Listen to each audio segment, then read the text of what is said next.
construiu um jardim. A primeira cidade foi construída por um homicida. Eis a razão porque as cidades até hoje são tão problemáticas. A primeira cidade foi construída por um homicida. E o nome da cidade? Enoque. Porque Enoque era o filho do construtor da cidade.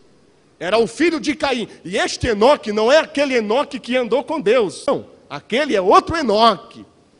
E ele põe lá o nome da cidade, Enoque. Eu quero engrandecer o nome do meu filho. Eu quero tornar o meu filho Enoque famoso. Eu quero tornar o meu filho Enoque uma celebridade.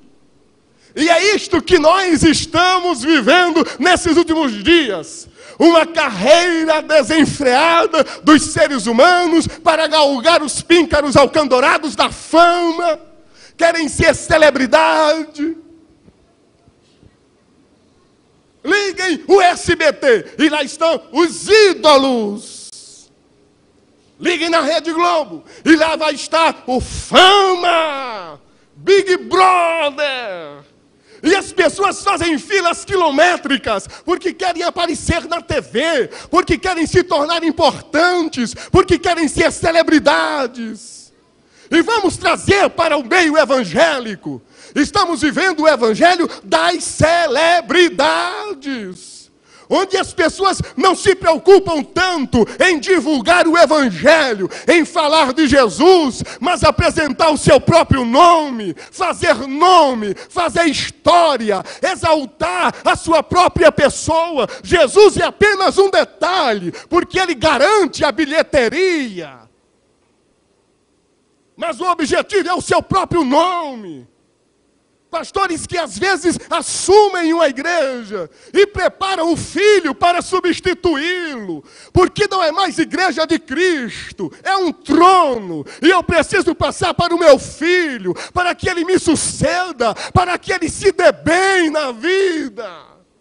Evangelho das celebridades. E muitas vezes nos deixamos levar por isto, deixamos de praticar a nossa própria fé. E quando o filho está doente, a gente não tem mais fé para orar por ele, mas a gente pensa, se eu tivesse o número do telefone do pastor fulano de tal, ele é tão poderoso. Se eu soubesse agora como encontrar a irmã fulana, ela é tão poderosa. Ela faria uma oração e o meu filho ficaria curado. E a gente está o tempo todo tentando tocar nas orlas das vestidades evangélicas. Mas as únicas vestes que têm virtude são as vestes de Jesus de Nazaré. Toque nelas e você receberá cura. E você receberá milagre. E você receberá libertação do Senhor. Diga comigo, antes do dilúvio, haviam duas linhagens distintas. Diga comigo, antes do dilúvio, havia um homem glorificando outro homem. Diga comigo, antes do dilúvio, houve uma grande procura pelos confortos e prazeres do mundo. Gênesis capítulo 4, versículo 20. E Ada teve a Jabal. Este foi o pai dos que habitam em tendas e têm gado. Você diz, pastor, o que tem isso a ver com conforto e prazer do mundo? Ora, Jabal era filho de Lameque. E ele foi o primeiro homem a ocupar-se da pecuária, a adotar uma vida nômade, habitando em tendas. E ele é o primeiro também a introduzir na sua dieta o uso de carne e o uso do leite. De alguma forma ele está desafiando ao Deus que disse a Adão e Eva: você vai lavrar a terra e vai se alimentar do suor do seu rosto. Você vai comer daquilo que a terra produzir. Comer carne. Só há uma liberação de Deus depois do dilúvio para com Noé. Mas Jabal desafia Deus. Ele não quer ter o trabalho de lavrar a terra, não. Ele quer alguma coisa mais fácil. Ele cria gado e tem uma vaquinha leiteira lá que ele vai tirar leite dela. E ele vai matar um boi daquele e fazer um belo churrasco. Isso é muito melhor do que estar lavrando a terra. Pensa Jabal. Eu quero é descanso, eu quero é prazer. E o que nós presenciamos nesses últimos dias?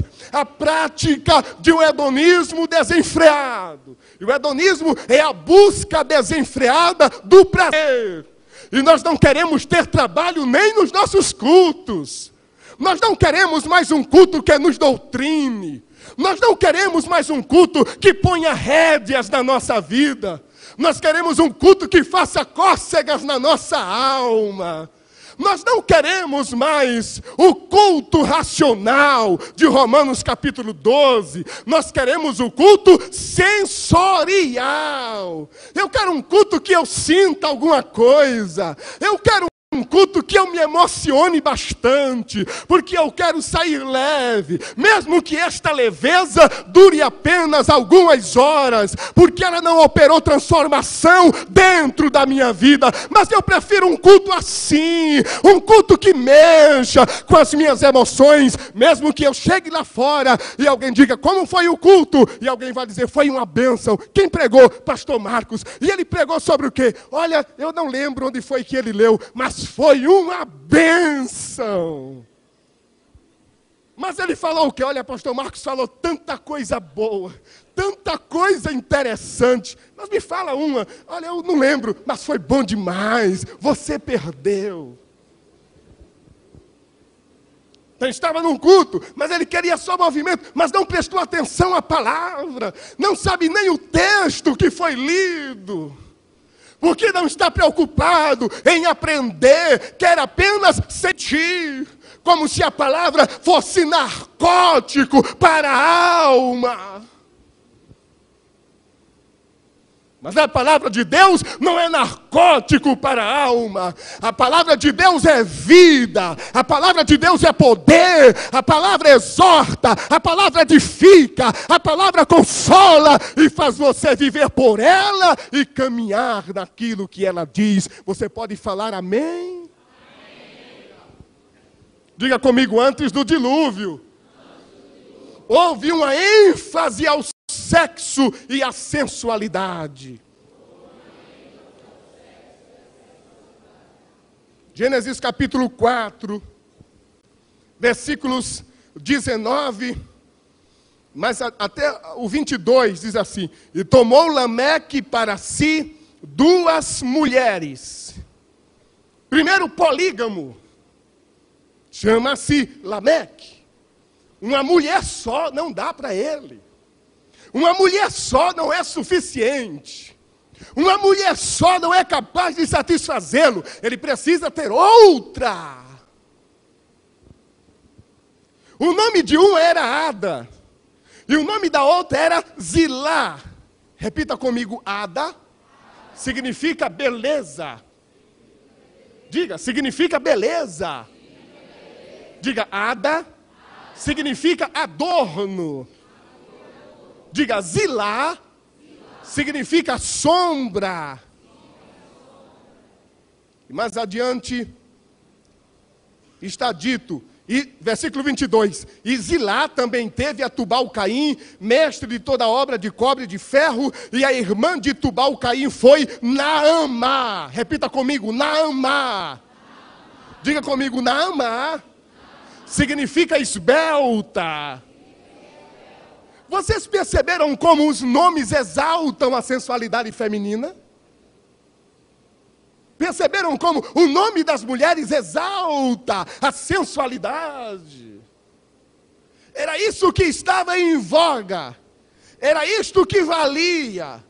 Era destacar a beleza, destacar o charme da mulher antediluviana. E será que nesses últimos dias não estamos percebendo uma ênfase da sensualidade feminina, uma exploração E a televisão vai passar a propaganda de uma água mineral, mas tem que ter uma mulher quase que totalmente despida para fazer o comercial de uma água mineral.